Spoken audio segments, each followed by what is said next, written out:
Et bonjour Paul Vanier. Bonjour. Merci d'être notre invité politique du jour. Vous êtes député LFI du Val d'Oise et vous répondez aux questions de Daïk Odoui. C'est parti. Bonjour monsieur. Bonjour. Merci d'être avec nous. On vous a invité parce que tout à l'heure vous êtes candidat pour être un des rapporteurs sur la commission d'enquête sur les violences, y compris sexuelles, dans les établissements scolaires suite à l'affaire Betaram. On va en parler, mais tout de suite une première réaction. Emmanuel Macron vient de l'annoncer sur son réseau social qu'il prononcera une allocution solennelle tout à l'heure à 20h dans un moment de grande incertitude où le monde est confronté à ses plus grands défis. Qu'attendez-vous du président de la République ce soir? J'attends de lui qu'il rompe avec le macronisme. Emmanuel Macron nous a mis en danger, a mis la France en danger en la plaçant dans une situation de dépendance vis-à-vis des États-Unis. Et chacun constate aujourd'hui à quel point notre pays est fragilisé avec l'arrivée de Donald Trump à la Maison-Blanche. Et puis j'espère que Emmanuel Macron ne confisquera pas ces questions majeures et qu'il sollicitera l'Assemblée nationale, les députés, sur tous ces enjeux liés à la paix, liés à la situation en Ukraine. Si je puis me permettre, il l'a déjà fait lors d'un débat sans vote cette semaine. Demande. Oui, à votre demande. C'était une demande des Insoumis. Oui, si on a déjà fait un débat, ça servira à quoi d'en faire un autre, si ce n'est qu'il annonce des nouveaux axes éventuels? Il y a le débat et il y a les décisions. Et des décisions majeures doivent être prises. Il y a la question de la défense, de la France, de l'Europe. Il y a des enjeux militaires et le président de la République ne peut pas décider de tout seul. Moi, je crois en la démocratie comme une solution à la crise que nous traversons. Sans forcément décider tout seul, il partage avec les Français ses analyses et ses positions et peut-être ses décisions. Donc ça va peut-être déjà dans un partage. Ça sera consacré qu'à l'Ukraine, hein, vraiment. On ne parlera pas de politique intérieure a priori ce soir. Est-ce que vous pensez qu'il va aller quand même chercher une forme d'union nationale sur cette question-là? Non, je ne crois pas. Je crois qu'il y a... la démocratie doit vivre dans un moment comme celui-là. Et M. Macron nous propose la perspective, par exemple, d'une économie de guerre. De répondre d'ailleurs à l'injonction trumpiste qui demande de faire passer l'effort de guerre à 5% du PIB. Nous disons qu'il faut des hôpitaux, des écoles, qu'il faut répondre aux besoins sociaux et écologiques du pays plutôt que se lancer dans une course aux armements. Par exemple, les dépenses sociales qui doivent être exemptées du déficit de 3% plutôt que les dépenses militaires, par exemple. C'est ce que vous pouvez soutenir. Pour le coup, là, des débats et là, des décisions qui doivent être prises. Et un homme seul ne peut pas décider de tout, décider du sort de la France et décider du budget de la politique du pays. Un autre homme, je ne sais pas s'il est seul, mais c'était Donald Trump qui avait son discours, enfin, de l'Union, c'est un peu le discours politique général, l'équivalent français, vous l'avez peut-être pas regardé parce que c'était en pleine nuit. Il a annoncé que l'Amérique était de retour. C'est toujours la forme aussi qui était spectaculaire, très populiste, en fait. Qu'est-ce que vous en avez pensé, mais vous ne l'avez pas regardé, vous avez vu les échos? En tout cas, Donald Trump me donne le sentiment d'une sorte de mutation du capitalisme, d'un capitalisme mafieux dans lequel, au fond, une logique de prédation, de partage du monde, de ses richesses par la violence s'imposerait, où Trump et Poutine arracheraient les lambeaux de l'Ukraine. Et j'y vois un grand danger, un grand péril.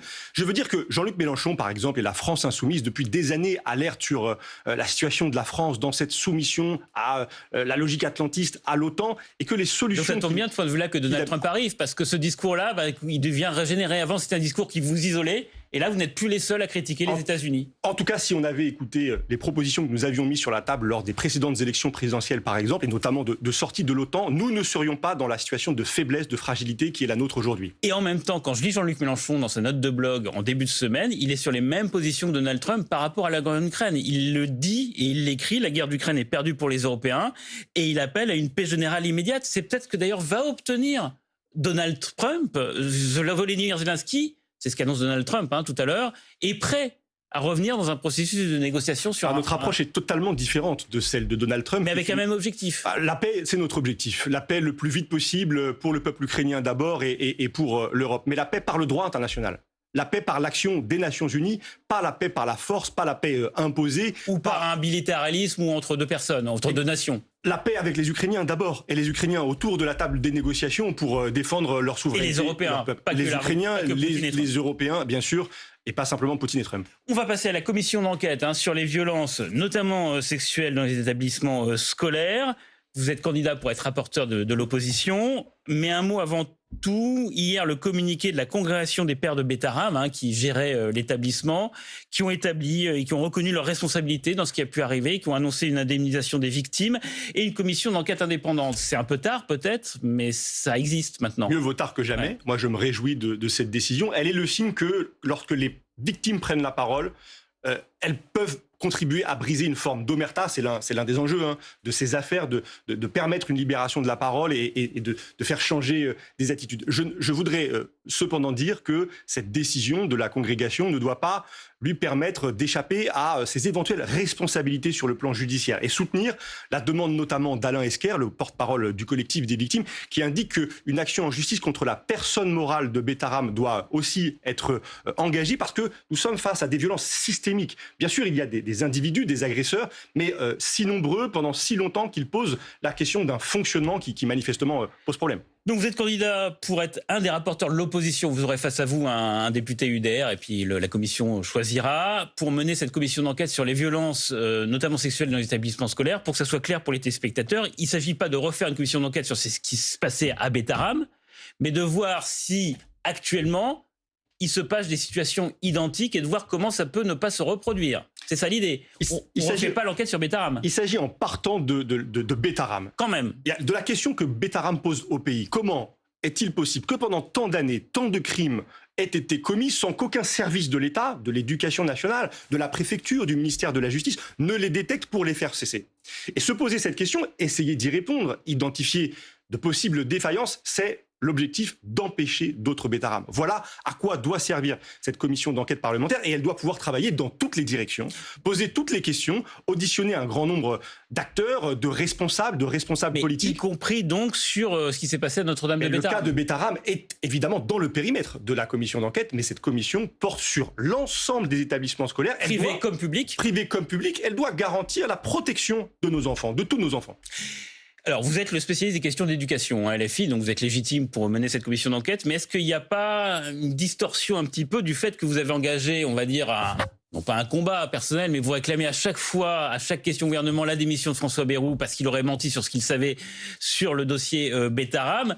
Et si vous prenez, enfin, si vous êtes l'un des rapporteurs de cette commission, on peut donner le sentiment que c'est une chasse à François Bayrou, cette commission. Alors, je n'ai pas à chaque fois demandé à François Bayrou de démissionner. Je l'ai fait dès lors que j'ai constaté qu'il mentait devant la représentation nationale sur des faits très graves, puisqu'il s'agit de sa connaissance 3 fois lors de questions au gouvernement et de son inaction face à des violences pédocriminelles. Je reste convaincu que le Premier ministre s'est disqualifié, qu'il ne peut pas rester à Matignon et qu'il doit démissionner parce qu'on ne peut pas mentir devant les députés. Mais dans ce cas-là, si vous êtes rapporteur de la commission, on a l'impression que la commission d'enquête, son projet, c'est ça. Son projet à la commission d'enquête est distinct. La commission d'enquête, elle travaille sur les modalités du contrôle par les services de l'État. Elle interrogera toutes les responsabilités, y compris éventuellement celles de François Bayrou. Vous pouvez demander à l'auditionner ? Bien sûr. C'est une possibilité. C'est la souveraineté des députés, c'est leur rôle d'ailleurs. Je veux rappeler que la Constitution prévoit que les députés contrôlent l'action de l'exécutif. Non, mais c'était pas sur la possibilité, c'est sur votre volonté. Si vous êtes rapporteur, vous avez la volonté d'auditionner François Bayrou. Bien sûr, je pense que François Bayrou devra être auditionné parmi des dizaines d'acteurs et d'interlocuteurs qui doivent nous permettre d'éclairer cette question. Est-ce que vous n'instrumentalisez pas politiquement cette affaire ? En tout cas, c'est le reproche que vous fait François Bayrou. Parce que vous n'avez pas pu obtenir son départ avec les motions de censure et vous essayez d'obtenir son départ avec une polémique. Non, je vais au fond des choses. Et justement, découvrant cette affaire, entendant les réponses du Premier ministre, eh bien, je constate qu'il y a un problème grave pour des millions de jeunes Français qui sont scolarisés, notamment 2 millions de jeunes Français qui sont scolarisés dans les établissements privés sous contrat. Je constate qu'il y a des défaillances majeures dans le contrôle. Des agressions sexuelles, il y en a aussi dans le Il y en a aussi dans le public. D'ailleurs, il y a un cas en Bourgogne qu'on évoque ce matin dans les JT. Et c'est pour ça qu'il faut tout regarder. C'est pour ça que d'ailleurs j'ai fait la proposition d'élargir le périmètre de cette commission à l'ensemble des établissements scolaires. Et moi, je cherche à aller au fond. Je pense d'ailleurs que cette commission d'enquête, elle devra aboutir à une proposition de loi qui revoit ces règles du contrôle, qui peut-être renforce les moyens de contrôle pour protéger les enfants, pour empêcher d'autres Betaram. Et comment empêcher aussi qu'il y ait cette loi du silence ? On a l'impression que quand même ça va mieux, le déni. Il y a moins de déni parce qu'on regarde toutes les affaires, ça remonte déjà à quelques années. C'est pas un petit espoir qu'on peut avoir ? Justement, en portant cette question aussi sur le terrain politique. Et vous savez, moi, j'ai été ému d'entendre Alain Esquer, notamment, indiquer après ces questions posées à François Bayrou dans l'hémicycle de l'Assemblée nationale, des dizaines, peut-être des centaines de victimes de Betaram, mais aussi dans d'autres établissements scolaires, ont pris la parole, ont engagé des actions en justice. Il y a 40 plaintes supplémentaires qui ont été récemment déposées au parquet de Pau. C'est aussi ça le sens de l'action politique pour moi. C'est qu'à travers une intervention en responsabilité de députés de l'opposition, participer à cette libération de la parole qui est salvatrice. Et j'appelle toutes les victimes à prendre la parole et à aller en justice pour se défendre. Merci monsieur, bonne journée à vous. Merci beaucoup Paul Vanille d'avoir été notre invité.